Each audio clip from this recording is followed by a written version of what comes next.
આજરોજ રાજકોટ મહાનગરપાલિકાની સ્ટેન્ડિંગ કમિટીની બેઠક હતી। આ બેઠકની અંદર કુલ 53 દરખાસ્તો સ્ટેન્ડિંગ કમિટીમાં ભારતીય જનતા પાર્ટીના સૌ સભ્યો અને સ્ટેન્ડિંગ કમિટીના સભ્યો સાથે આજે આ બેઠકની અંદર 53 દરખાસ્તો આપવામાં આવી હતી। આ દરખાસ્તોમાં કુલ 102,44,16,00,000 જેવી માતબર રકમના રાજકોટ શહેરના 18 વોર્ડની અંદર વિકાસ કામોની આજે મંજૂરી આપવામાં આવી છે। કુલ 53 દરખાસ્તોમાંથી દરખાસ્ત નંબર 35, દરખાસ્ત નંબર 38 થી 46 અને 48 રાજકોટ મહાનગરપાલિકામાં જે કર્મચારીઓને આરોગ્યની જે સહાય એના પરિવારોને આપવામાં આવે છે। સ્ટેન્ડિંગ કમિટીમાં ભારતીય જનતા પાર્ટીના સભ્યશ્રીઓને ચર્ચા કરવામાં આવી। દર વખતે આરોગ્યની જે દરખાસ્તો આવી રહી છે અધિકારીશ્રીઓના પરિવારોની ચૂકવણીની ખર્ચની, તો આ દરખાસ્ત પેન્ડિંગ રાખી અને એક પોલિસી બનાવવામાં આવે અને એ પોલિસીને ધ્યાનમાં રાખીને આવતી સ્ટેન્ડિંગ સુધી આ દરખાસ્તને અમે પેન્ડિંગ રાખીએ છીએ। અને દરખાસ્ત નંબર 51 સાતમ આઠમના તહેવારોની અંદર રાજકોટમાં સમાજ કલ્યાણ સમિતિ દ્વારા સાંસ્કૃતિક કાર્યક્રમો કરવામાં આવ્યા હતા, પરંતુ આ કાર્યક્રમો વરસાદના કારણે કાર્યક્રમ થઈ નથી શક્યા।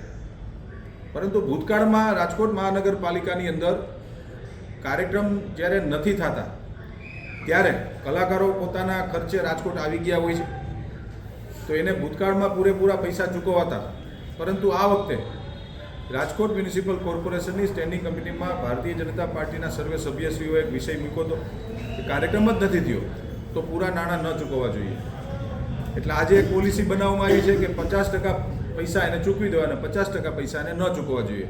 કારણ કે કોઈ પણ આર્ટિસ્ટ આવી જતા હોય છે અને સદનસીબે આવી કોઈ પણ સાયક્લોન કે વરસાદ આવે ત્યારે કાર્યક્રમ નથી થતા, એટલે એને મહેનતાણાના 50% રકમ કાપવાનો નિર્ણય આજે કરવામાં આવ્યો। કુલ 102 કરોડ જેવી માતબર રકમના કામો, વિકાસ કામો આજે મંજૂર કરવામાં આવ્યા છે। આમ જોઈએ તો રાજકોટ મહાનગરપાલિકા માટે તમામ કામો મુખ્ય કહી શકાય છે। 18 વોર્ડને આવરી લઈને વિકાસ કામો કરી છે। તેમ છતાંય ઇન્ફ્રાસ્ટ્રક્ચર લેવલની જો વાત કરું તો રાજકોટમાં વેસ્ટ ઝોનમાં બીજા રિંગ રોડ ઉપર જે 4 મોટા આઇકોનિક બ્રિજો અમે નાના જે કલવર્ટ બ્રિજ બનાવીએ છીએ, આ બ્રિજ આવનારા દિવસોની અંદર ટ્રાફિકની સમસ્યાને હલ કરશે।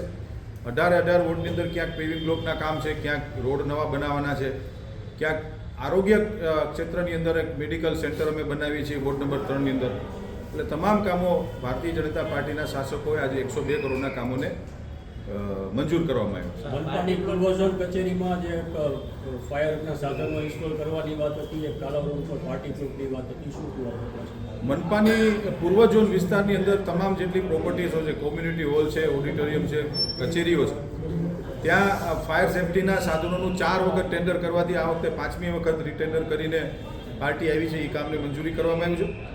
ચાલુ નાણાકીય વર્ષની અંદર બજેટની અંદર સ્ટેન્ડિંગ કમિટીએ જોગવાઈ કરી હતી કે રાજકોટના અલગ ઝોનની અંદર પાર્ટી પ્લોટ બનાવવામાં આવે ને જે ટોકન દરે રાજકોટના જરૂરિયાતમંદ પરિવારોને એમના માટે, એમના પરિવારમાં કોઈ પણ પ્રસંગ હોય તો એ પ્રસંગ કરી શકે એના માટેની આજે પૂર્વ ઝોનની એક, ઈસ્ટ ઝોનની એક દરખાસ્ત હતી, વેસ્ટ ઝોનની દરખાસ્ત હતી, એને પણ અમે મંજૂર કરીએ છીએ। ખૂબ સારો આવનારા દિવસોની અંદર વેસ્ટ ઝોન એટલે કે કાલાવ રોડ પર સારો પાર્ટી પ્લોટ આવનારા દિવસોની અંદર રાજકોટ મ્યુનિસિપલ કોર્પોરેશન બનાવવા જઈ રહ્યું છે અને એના ઇન ટાઈમ સમયની અંદર પૂર્ણ કરીને રાજકોટને એક નવું નજરાણું અમે આપવા જઈ રહ્યા છીએ।